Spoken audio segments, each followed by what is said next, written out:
এই উম্মত তো এক নেকি দিয়া জান্নাতে যাবে। কয় নেকি দিয়া? একটা নেকি দিয়া জান্নাতে যাবে এই উম্মত। অন্য উম্মতের কথা জানি না আমি, এই উম্মত এক নেকি দিয়া জান্নাতে যাবে।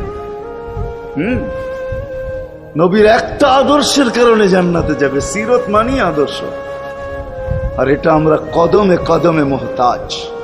কেননা এই ছোট জীবনটা যদি গ্রহণযোগ্যতা পর্যন্ত পৌঁছাইতে হয় আল্লাহর কাছে, চাই নারী হই, চাই যুবক হই, চাই বৃদ্ধ হই, যেই মানুষই হই না কেন, যেখানেরই হই না কেন, যেই বাসারই হই না কেন, যেই বর্ণেরই হই না কেন, যেই পেশারই হই না কেন, যেই সোসাইটিরই হই না কেন, এই জীবনটাকে যদি গ্রহণযোগ্যতা পর্যন্ত পৌঁছাইতে হয় কার কাছে? দুনিয়া আলাদের কাছে না, মালিকের কাছে, যিনি এক ফোঁটা পানির থেকে অস্তিত্ব দিছেন, যার কাছে আবার আমাদেরকে ফিরা যেতে হবে।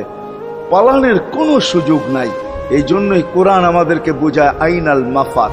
আল্লাহ বলতেছে কোথায় ভাগবে তুমি, বলো কোথায় ভাগবে? কবির কথাই সত্য, যদিও নাকি পালাও তুমি আকাশেতে লাগিয়ে সিঁড়ি লাগাও, যদি আকাশে চলে যাও তো আল্লাহ বলে তোমার বাগার কোনো সুযোগ নাই। কেননা ইল্লা বিসুলতান, ওইখানেও আমার রাজত্ব, এইখানেও আমার রাজত্ব, ডাইনো আমার রাজত্ব, বামে আগে পিছে উপরে নিচে সর্বত্র আমার রাজত্ব। আমার রাজত্বের বাহিরে যাওয়ার ক্ষমতা তোমাদের নাই।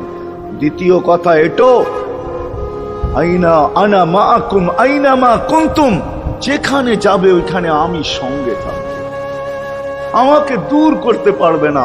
যদি করো তাহলে তুমি থাকবে না, তোমার অস্তিত্বই থাকবে না। কেন আমাদের ভিতরে আল্লাহ নাই বটে, কিন্তু আল্লাহর একটা পাওয়ার আছে যেটাকে রূহ বলে। কুলির রূহ মিন আমরি রব্বি, আল্লাহর একটা পাওয়ার, একটা সিফত, সবচেয়ে শক্তিশালী পাওয়ার যেটা, ওটা আমাদের ভিতরে আল্লাহ ঢুকায় রাখছেন, যেটাকে আমরা রূহ বলি। কোরআনের ভাষায় রূহ বলে, বাংলা ভাষায় আত্মা বলে। যেটাকে আমরা আত্মা বলি ওটা আল্লাহর হুকুম ছাড়া কিছু না। আল্লাহ বলে ওটা মনে করে নাও আমি তোমার ভিতরে আছি, কেন এটা আমারই জিনিস। কুলির রূহ মিন আমরি রব্বি, আমাকে পৃথক করলে আর তুমি থাকবে না। তখন তোমার চক্ষু থাকবে আইন লা তানজুর, তোমার চক্ষু থাকবে দেখবে না। উদুন লা তাসমা, কান থাকবে শুনবে না। লিসান লা তানতিক, জবান থাকবে কিন্তু জিহ্বা থাকবে কিন্তু বলবে না। আকলুন লা তুমাইয়িজ, তোমার মগজ থাকবে ভালো মন্দ বুঝবে না। কলব লা তাতাফাক্কার, দিল থাকবে কিন্তু চিন্তা করার ক্ষমতা তোমার থাকবে না। ইয়াত লা তাফতিশ, হাত থাকবে ধরবে না। রিজল লা তামশি, পাও থাকবে চলবে না। তুমি হবে লাশ। ওই আল্লাহ পর্যন্ত যদি গ্রহণযোগ্যতায় পৌঁছাইতে হয়, ওইখান থেকে বাহির হয়ে গেছি। ভালো তো বাসি, কিন্তু আগেরটুকু জানি না। ও মেরে দোস্ত, শুধু ভালোবাসলে চলবে না।